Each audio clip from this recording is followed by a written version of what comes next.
Love your study চ্যানেলে তোমাদের সকলকে স্বাগতম। আজ আমরা ক্লাস 6-এর Ray Martin question bank solution second summative হিস্ট্রির প্রথম স্কুল বালুরঘাট হাই স্কুল নিয়ে চলে এসেছি। তাহলে চলো শুরু করা যাক।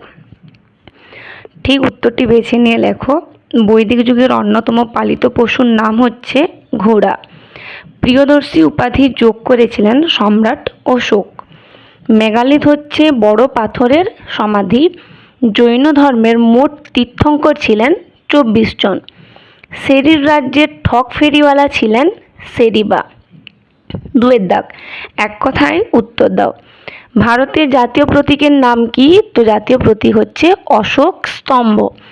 বর্ধমান মহাবীর কে ছিলেন? বর্ধমান মহাবীর ছিলেন লিচ্ছবি বংশের ক্ষত্রিয় রাজকুমার। আদি বৈদিক যুগের ইতিহাস জানার একমাত্র উপাদান কি? তো একমাত্র উপাদান হচ্ছে ঋগ্বেদ। বৈদিক গণিত চর্চা কাদের হাতে শুরু হয়? তো গণিত চর্চা শুরু হয় যজ্ঞবেদী তৈরি স্থপতিদের হাত দিয়ে। ত্রিপিটক কাদের ধর্মগ্রন্থ? তো ত্রিপিটক হচ্ছে বৌদ্ধদের ধর্মগ্রন্থ। 3-এর দাগ, শূন্যস্থান পূরণ করো। গ্রিসের মেসিডনের শাসক ছিলেন কে? তো উত্তরটি হবে আলেকজান্ডার। চন্দ্রগুপ্ত মৌর্যের রাজধানী ছিল পাটলিপুত্র। ইন্ডিকা বইটির রচয়িতার নাম হচ্ছেন মেগাস্থিনিস। 4 থেকে প্রশ্ন, এলাহাবাদ প্রশস্তির রচয়িতা কে? তো রচয়িতা হলেন হরি সেন। 5 নম্বর, সম্রাট অশোক কোন যুদ্ধের পর যুদ্ধ করা ছেড়ে দিয়েছিলেন? তো যুদ্ধটি হচ্ছে কলিঙ্গ যুদ্ধের পর। 4 থেকে প্রশ্ন, টিকা লেখো।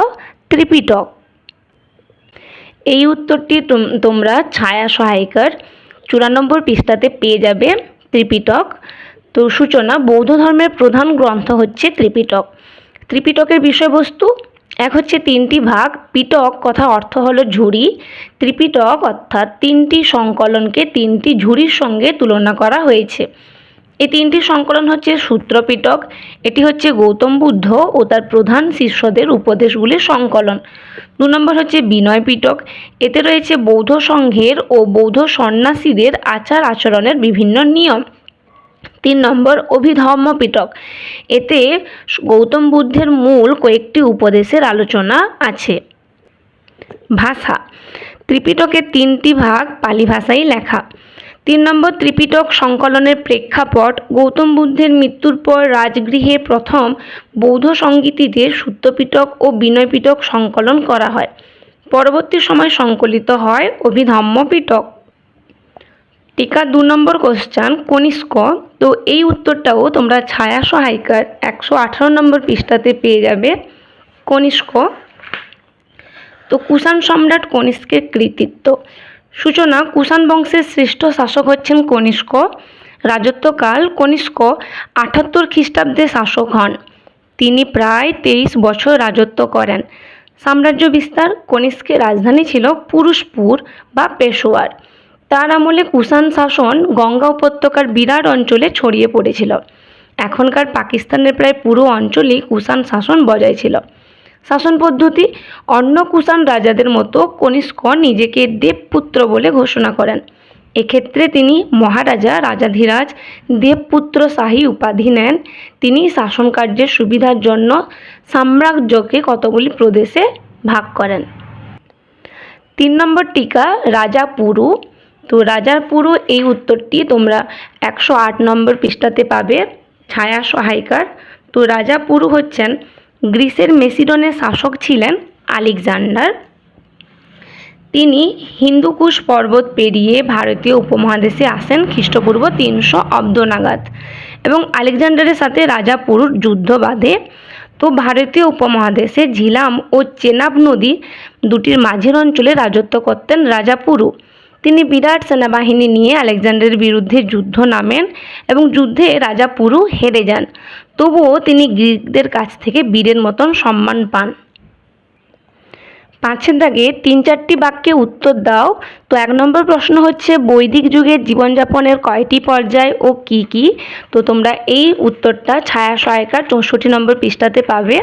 তো পরবর্তী বৈদিক যুগের জীবনযাপনের ছিল 4টি ভাগ বা পর্যায়, যার নাম হচ্ছে চতুরাশ্রম। এই 4টি ভাগ বা পর্যায় ছিল যথাক্রমে ব্রহ্মচর্য, গার্হস্থ্য, বানপ্রস্থ ও সন্ন্যাস।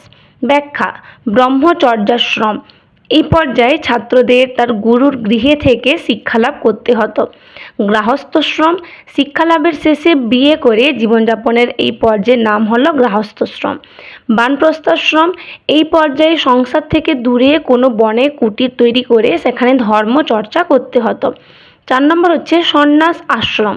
সব কিছু ভুলে ঈশ্বরের চিন্তায় ডুবে থেকে শেষ জীবন কাটানোর এই পর্যায়টি হচ্ছে সন্ন্যাস আশ্রম। ব্যতিক্রম: পরবর্তী বৈদিক যুগে শুধুমাত্র শূদ্রদের এই ধরনের জীবনযাপনের অধিকার ছিল না। 2 নম্বর প্রশ্ন, একলব্য কে ছিলেন? তো একলব্য ছিলেন ভীলদের রাজা হিরণ্যধনুর একমাত্র পুত্র। তাকে গুরু দ্রোণ শিষ্য হিসেবে মেনে নিতে চাননি কেন? তো এই উত্তরটি আমি খাতায় লিখে রেখেছি। গুরু দ্রোণ কেবলমাত্র ক্ষত্রিয় বালকদেরই অস্ত্র শিক্ষা দান করতেন। একলব্য ছিলেন একজন ভীল বালক, তাই একলব্যের অনুরোধের সত্ত্বেও গুরু দ্রোণ তাকে শিষ্য হিসেবে মেনে নিতে চাননি। 3 নম্বর প্রশ্ন, গৌতম বুদ্ধের প্রথম অবস্থার নাম কী ছিল? তো গৌতম বুদ্ধের প্রথম অবস্থার নাম ছিল সিদ্ধার্থ। তিনি কোথায় এবং কত বছর বয়সে সংসার ছেড়ে তপস্যা করতে চলে আসেন? তিনি 29 বছর বয়সে সংসার ছেড়ে গয়ায় তপস্যা করতে চলে আসেন। ছয়ের দাগে যে কোনো একটি প্রশ্নের উত্তর দাও। তো প্রথম প্রশ্নটি হচ্ছে, বৈদিক যুগের রাজনীতি কী রকম ছিল? এই উত্তরটি তোমরা ছায়া সহায়িকার 62 নম্বর পৃষ্ঠাতে পাবে। তো বৈদিক যুগের রাজনীতির অবস্থার পরিচয়। সূচনা: বৈদিক সাহিত্যগুলি থেকে এ যুগে রাজনীতি বিষয়ক বেশ কিছু কথা জানা যায়। বৈদিক যুগের রাজনৈতিক অবস্থা। 1 নম্বর রাজা। বৈদিক যুগে গোষ্ঠীর প্রধান বা নেতা ছিলেন রাজা। রাজা বিষ্পতি, গোপতি, নরপতি বা ভূপতি বা মহীপতি নামে পরিচিত ছিলেন। রাজ্য: রাজার শাসন এলাকাকে বলা হতো রাজ্য। পরবর্তী বৈদিক যুগে উপজাতি বা গোষ্ঠীর নাম অনুসারে পরিচিত অঞ্চল থেকেই রাজ্যের ধারণা গড়ে ওঠে। 3 নম্বর প্রজা। রাজা যে অঞ্চলে শাসন করতেন সেখানকার বাসিন্দারা হলেন প্রজা। রাজা প্রজাদের সমস্যা মেটাবেন, বিনিময়ে প্রজারা রাজাকে মেনে চলবেন, এটাই ছিল নিয়ম। শাসন ব্যবস্থা: দখলে থাকা নির্দিষ্ট অঞ্চলে মানুষের রাজার শাসন মেনে চলত। শাসন কাজ চালানোর জন্য ছিল রাজকর্মচারী ও সেনাবাহিনী। শাসন কাজে সাহায্যকারীদের আমরা রুত্তিন বলা হতো। সভা সমিতি: সভাতে মূলত বয়স্ক ব্যক্তিরাই যোগ দিতেন। এর পাশাপাশি সমিতিতে নানান রকম রাজনীতির বিষয়েও আলোচনা করা হতো।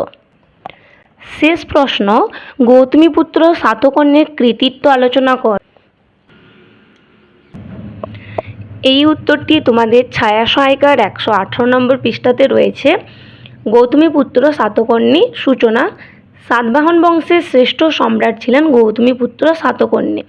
ঐতিহাসিক উপাদান: নাসিক লেক ও কার্লে লেক থেকে গৌতমীপুত্র শাতকর্ণীর সম্পর্কে নানান তথ্য পাওয়া যায়। 2 নম্বর রাজ্য বিস্তার: গৌতমীপুত্র শাতকর্ণীর আমলে সাতবাহনদের ক্ষমতা ফিরে এসেছিল। শক ক্ষত্রিয়দের হারিয়ে তিনি গুজরাটের দক্ষিণ ও পশ্চিম অংশ এবং মালব নিজের অধিকারে আনেন। পশ্চিম থেকে পূর্ব উপকূল পর্যন্ত সমস্ত দাক্ষিণাত্যে তার শাসন বজায় ছিল। 3 নম্বর শকদের বিরুদ্ধে লড়াই: নাসিক লেক থেকে জানা যায় গৌতমীপুত্র শাতকর্ণী শকদের ধ্বংস করে নাসিক এলাকাতে পুনরায় সাতবাহন শাসন গড়ে তুলেছিলেন। তিনি শক ক্ষত্রিয় নহপানের বিরুদ্ধে সফল হলেও কাদর্মক বংশীয় রাজা চষ্টনের কাছে হেরে গিয়েছিলেন। শাসন পদ্ধতি: 1 নম্বর শাসন পরিচালনা: অন্যান্য সাতবাহন রাজাদের মতো গৌতমীপুত্রও শাসন ব্যবস্থা ও সেনাবাহিনীর প্রধান ছিলেন। বড় শাসন এলাকাকে ছোট প্রদেশে ভেঙে তার দায়িত্ব দেওয়া হতো অমাত্যদের হাতে। 2 নম্বর কর নীতি: শাতকর্ণীর আমলে প্রজাদের থেকে ভাগ ও বলি নামে 2 রকম কর নেওয়া হতো। ভাগ ছিল উৎপাদিত ফসলের 6 ভাগের 1 ভাগ অংশ কর। তিনি ধর্মীয় প্রতিষ্ঠানকে জমি দিলেও তার কর নিতেন না। তবে তার আমলে আগের শাসকদের মতোই নুনের উপর কর বসানো হয়েছিল।